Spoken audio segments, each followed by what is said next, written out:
When we look at mental strength, it almost seems like there's an architecture to it. For some, it's as if the structure is built naturally, while for others, finding the blueprint feels, well, elusive. So let's just spend some time together exploring what the foundations of that strength might really look like. It's a question that really sits with you, doesn't it?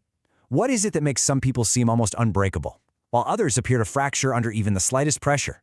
The idea we're looking at here suggests that maybe this quality isn't about luck or some kind of innate talent. Maybe. It's more of a skill than a gift, something that's cultivated. So as we explore this, we can follow a sort of natural path. We'll start with the core mindset itself. Then we can observe the kinds of habits that seem to weaken it, and on the other hand, the daily practices that appear to build it. From there, we'll see how it's all tested under pressure, and finally take a look at the underlying force that just might hold it all together. Okay, so the foundational idea here seems to be a complete reframing of how we see challenges. It's really less about avoiding them and so much more about understanding the role they actually play in our lives. The central metaphor, and it's a powerful one, is that the mind isn't some fragile thing that needs to be protected. It's actually much more like a muscle. And without resistance or challenge, a muscle just stays weak. It makes you wonder if the very things we instinctively try to avoid are actually the tools required for our own growth. Thinking about it this way, it's a huge shift in perspective. A setback is no longer a signal to just stop.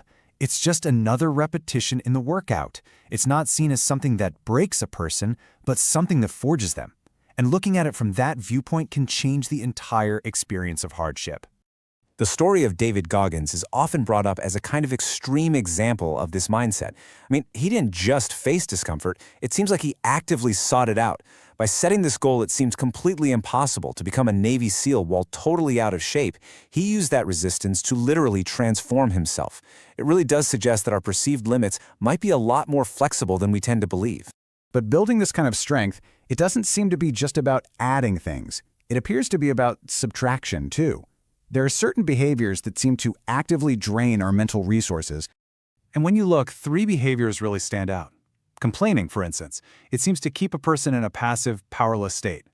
And constantly seeking comfort might prevent growth, since growth so often happens right at the edge of what's familiar.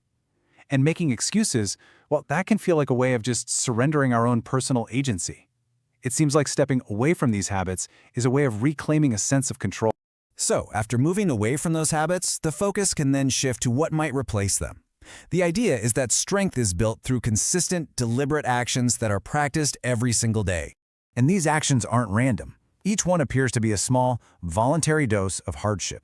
A cold shower can be a simple moment of choosing discomfort over comfort.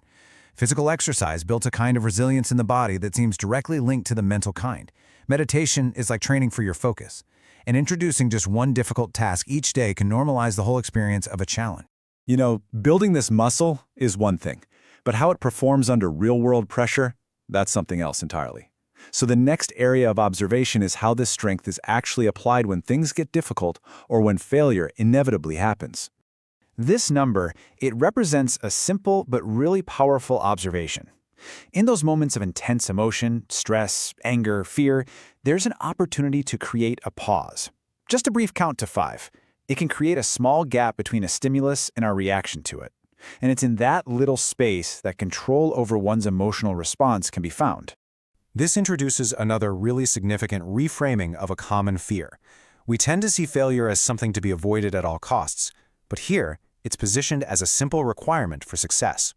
Learning, adapting, growing, all of it seems to depend on failing. It's often said that the most successful people have failed more times than most of us have even tried. So the crucial distinction seems to be between 2 very different concepts. Failing is seen as just part of the process. It's data. It's a lesson. Quitting, on the other hand, is the final act. It's the decision to stop the process entirely. And from this perspective, as long as a person doesn't quit, they haven't truly failed. And all of this leads to what might be the engine behind it all, the element that allows someone to implement habits, to handle pressure, and to continue after failure. And that element appears to be discipline. This comparison is really interesting to think about. So many of us wait for the feeling of motivation to strike. But motivation is an emotion, right? It's transient, it comes and goes. Discipline, in contrast, is presented here as a choice, a commitment to an action, especially when that feeling isn't there. It seems that this consistency is what ultimately creates results. And this discipline appears to be built by focusing on systems, not just goals. A goal is the result you want, like lose 20 pounds. The system, though, is the repeated action, like go to the gym 4 times a week. When the focus is just on executing the system, day in and day out, the goal often becomes an almost inevitable outcome. This quote really captures the quiet power of discipline. Mental strength, it seems, doesn't just appear overnight. Instead, it looks like it's the result of many, many small choices. The cold shower, the workout, that pause before reacting. And over time, all these little actions compound into something truly resilient. And so, we're left with a final, quiet thought. The things we've observed here suggest a path, a set of principles. But in the end, it all seems to come down to a single choice, made in this present moment, about which path to follow from here. A choice between the familiar and the possibility of something new.